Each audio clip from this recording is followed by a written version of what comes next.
So this is in lieu of my Friday email and video encouragement to the church family. This week I wanted to have a conversation with Jay Johnson.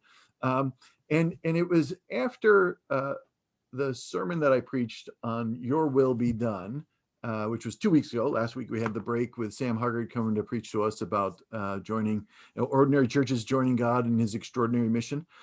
2 weeks ago, after I preached through Your Will Be Done, Jay just shared a really neat story in Digging Deeper, which is our time of kind of working through the message of the sermon and how it applies for our lives. And Jay, in that Digging Deeper, just gave a great story. And I asked Jay if he'd be willing to share that story with us, just about when we live out God's will for our lives. Sometimes it's not always the easiest. And so I'm thankful that Jay said he'd be willing to come on and do this video with me. So Jay, share the story that you shared in Digging Deeper about what it means to sometimes live God's will for our lives. Sure. Thanks, Paul. Mhm. When I first started working for the Postal Service, I had had some conversations with Pastor Dave, and he had suggested that I start prayer walking in that facility, trying to pray for as many people as I possibly could that worked there. And so I embraced that. And I would go in every night and secretly prayer walk around that building. I would secretly pray for a ton of people every night. And when I had the opportunity, I would share my faith. I'd share the gospel with some people if that opportunity came along. But I was also experiencing a lot of spiritual warfare during that time. And one night I worked with a guy. He was a temporary employee there. He wasn't there for very long. But the night that I worked with him, I found out that he was a Christian. And I thought to myself, well, good. I'll tell him what's going on. He'll be able to relate to it. So I explained what the situation was and kind of had a little pity party for myself as far as what I was going through. And he listened to me very politely. And then he said, wow, Jay, he said, it really sounds like you're living the abundant life. And it kind of surprised me when he said that to me, because growing up, I had been taught that the abundant life was, get a good job and make a lot of money and travel and have a beautiful home and a beautiful wife. That's what the world tells you. Hmm. So it made me think about a lot of things.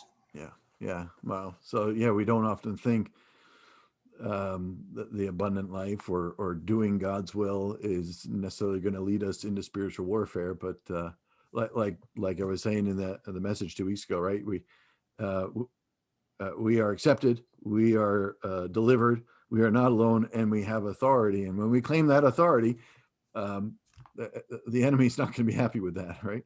And so we face the opposition, but that is those were wise words from that guy. That's the abundant life. Um, now, last week with Sam here with us in the Digging Deeper, then with Sam was gracious enough to be with us, and talking about what does it mean to kind of live our lives on mission. And then you kind of had a part two to that story as well. Just share with us that second analogy that kind of came out of your experience of the abundant life. Yeah, it was kind of a part two. It came from the more that I thought about the abundant life, I really related it to my relationship with basketball, which I know sounds kind of strange, but I used to love to play basketball. And over the course of my life, I've played thousands and thousands of hours of basketball. But over time, I lost a couple of teeth because of a couple of elbows, and I have a small scar above my eyebrow from a headbutt, and my nose leans a little bit one way because I had a guy punch me in the face one time during the middle of a game. But none of those things hampered my love for basketball whatsoever.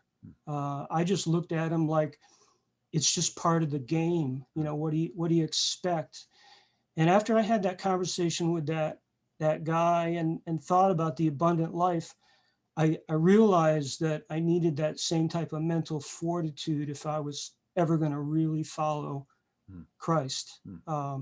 So it was a good learning experience for me. It really rejuvenated me at that time, and it got me back into the game.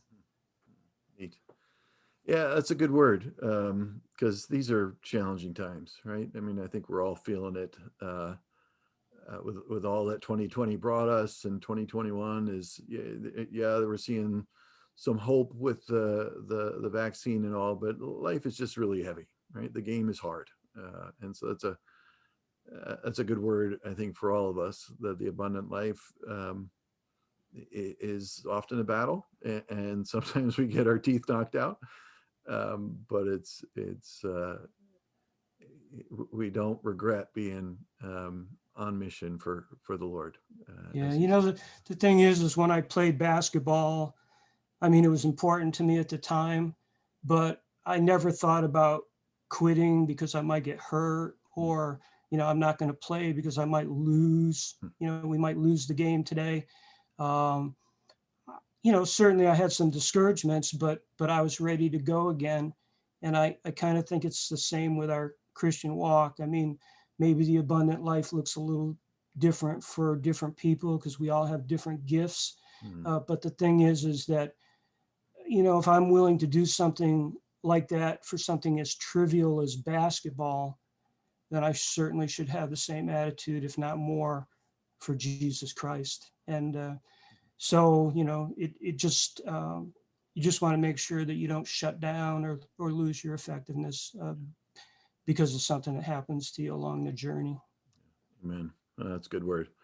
Good. Well, thanks for sharing that, Jay. And Well, I thank look you. forward to, coming back this coming Sunday. We'll be looking at the fourth petition. Give us this day our daily bread. Sounds like a really basic prayer, but as we'll see on Sunday, there's just so much to that petition, when we realize what it is that Jesus is encouraging us to pray. So thanks again. And I hope you all have been blessed by Jay's story and that powerful metaphor. Thanks, everybody. Take care. See you on Sunday.